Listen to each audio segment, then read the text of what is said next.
வணக்கம். Welcome to KRK ஆன்மீகம். மருங்கூரில் உள்ள சுப்பிரமணிய சுவாமி கோவில். கன்னியாகுமரி மாவட்டத்தில் மருங்கூர் என்ற ஊரில் 1000 ஆண்டுகளை கடந்த மிகவும் பழமையான சுப்பிரமணிய சுவாமி கோவில் இருக்கிறது. இவ்விடத்தை மங்களமலை, எழில்மலை, சித்தர்மலை, வேள்விமலை, மயூரகிரி மலைன்ட்டு பல பெயர்களில் அழைக்கிறாங்க.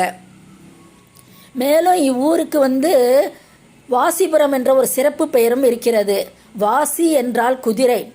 இந்திரனோட குதிரை தனக்கு ஏற்பட்ட சாபத்தை இம்முருகனோட அருளால் போக்கிக்கிட்டதுனால வாசிபுரம் என்ற ஒரு சிறப்பு பெயர் ஏற்பட்டிருக்கிறது. மேலும் என்ன சிறப்புன்னு, கந்த சஷ்டிக்கு மறுநாள் இஸ்தலத்து முருகன் மும்மூர்த்திகளின் சுரூபமாக காலையில் சிவப்பு வஸ்திரம் அணிந்து நடராஜராகவும், மதியம் வெள்ளை வஸ்திரம் அணிந்து பிரம்மாவாகவும், மாலை பச்சை வஸ்திரம் அணிந்து மகாவிஷ்ணுவாகவும் பக்தர்களுக்கு காட்சி கொடுக்கிறாரு.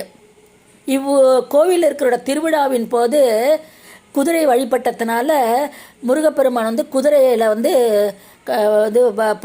புறப்பாடையை வருவாராம். அது ஒரு சிறப்பான நிகழ்ச்சியாக நடக்குது.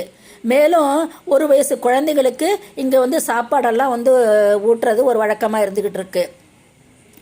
இது நாகர்கோவிலிருந்து ஒரு 12 கிலோமீட்டர் தொலைவிலும், சுசீந்திரத்திலிருந்து 10 கிலோமீட்டர் தொலைவிலும் இந்த மருங்கூர் என்ற ஊர் இருக்கிறது. பிடித்திருந்தால் லைக் பண்ணுங்கள், ஷேர் பண்ணுங்கள், கமெண்ட் பண்ணுங்கள், சப்ஸ்கிரைப் பண்ணுங்கள்.